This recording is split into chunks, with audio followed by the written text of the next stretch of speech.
Her call came at 1:30 a.m., a softness at first, the kind she used when she wanted something, then the tremor, then the sobbing. I let it ring twice longer than I should have, just to feel the weight of her desperation press against the glass of the screen. I stood in my brother's dim kitchen, the cold hum of the refrigerator filling the silence between rings. When I finally answered, I didn't speak. I wanted to hear what guilt sounded like. "Please, come back," she choked. I didn't mean it. I swear I didn't mean any of it." Her words stumbled, frantic, as if she had been rehearsing apologies all night and still found no version sharp enough to cut through what she'd done. But the line between us wasn't a bridge, it was a battlefield, and we both knew who already lay in the smoke. I stared at the black window over the sink, my reflection hollow, unmoved. My mind replayed the moment hours earlier, at her office party, when her mask slipped in front of her colleagues. Her voice, louder than she realized. Her laugh, brittle, vicious. "He'll never be able to provide what I deserve," she'd said, as if I wasn't standing a few feet away, as if I were some defective product she was explaining to a customer. I remembered how my heart didn't break, it hardened. I remembered how I turned, stepped beside her, and whispered, quietly enough that only the 3 closest coworkers heard, "You're right. How about providing for yourself instead?" Then I walked out. Now, hours later, her sobs soaked through the speaker like spilled wine on white cloth. Impossible to ignore, impossible to clean. "Please," she whispered, "just don't leave me like this." But she had left me long before this night. She just didn't know I'd finally noticed. I inhaled, slow and cold. The truth wasn't what she was begging for. It was what I had already taken from her. The party wasn't the beginning. It was merely the moment the curtain collapsed and revealed the machinery beneath. The signs had been there for months. A shift in tone, a sudden protectiveness over her phone, the way she smiled at her screen, then hid it behind her thigh as if it were a wound. I wanted to believe I was imagining it. I wanted to believe the long nights, the emergency meetings, the unexplained exhaustion were part of a demanding career, not a rehearsed alibi. But suspicion is a quiet creature. It doesn't scream. It sits beside you, breathing slowly, waiting for you to accept its presence. She had become distant, not in the emotional sense. She still touched me, still spoke to me, still slept beside me.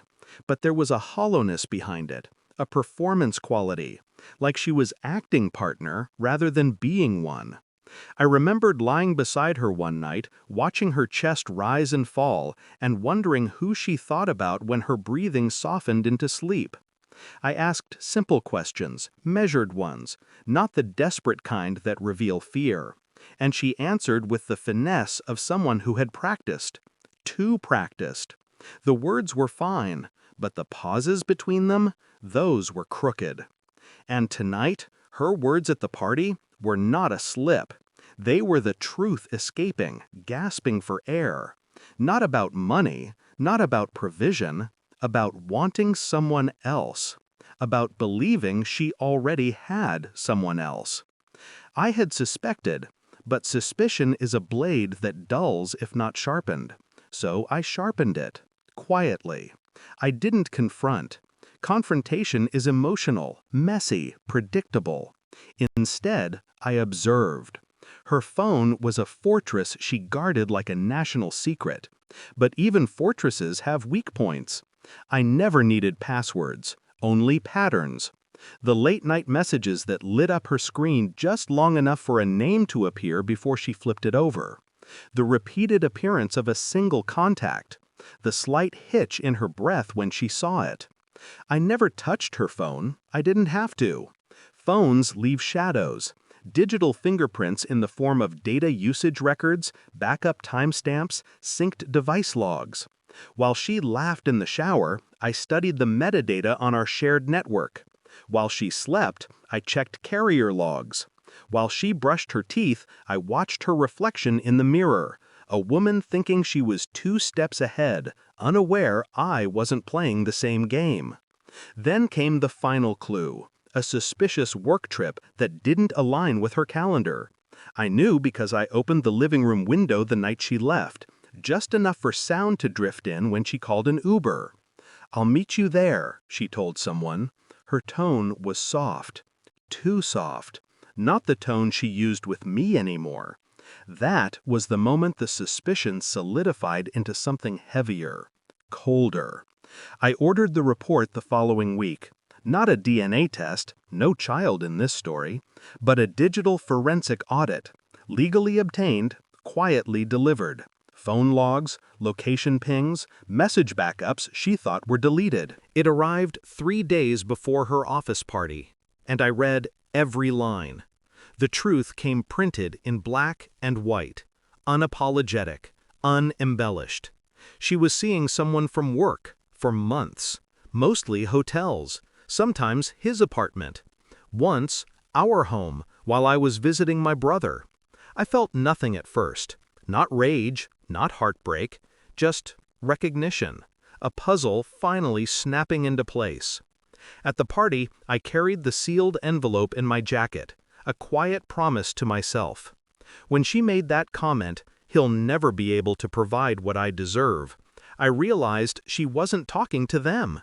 She was talking to herself. So I handed her the envelope as she froze mid-laugh. No expression, just a gesture. "What's this?" she whispered. "Something you already know," I said. She opened it. Her smile died. Her pulse jumped. Her eyes glazed with the kind of fear usually reserved for people seeing their own autopsy report. She looked at me as though hoping I hadn't read it. I had read it twice. I didn't yell, I didn't accuse, I didn't ask why. Instead, I said the one line that split the room like a blade through glass. "You're right. How about providing for yourself instead?" It was surgical, not because of the words, but because of the timing, the witnesses, the collapse of her carefully crafted image. Her face drained, her lips trembling around the shards of her pride. I walked out, steady, calm, certain. Hours later when she called, sobbing, pleading, I let her drown in the silence she had carved for herself. Her cries grew smaller, more frantic, more afraid. "Where are you?" she begged. "Gone," I finally said, and I hung up. Morning came without ceremony. I sat on my brother's porch, watching the sky bruise from black to gray, and felt the smallest flicker of something like relief. Not victory, not revenge, just clarity. She had tried to build a life where I was an accessory. I had walked away before she realized the cost. There was no rage left in me, only distance, a clean, quiet distance. The truth didn't destroy me, it freed me.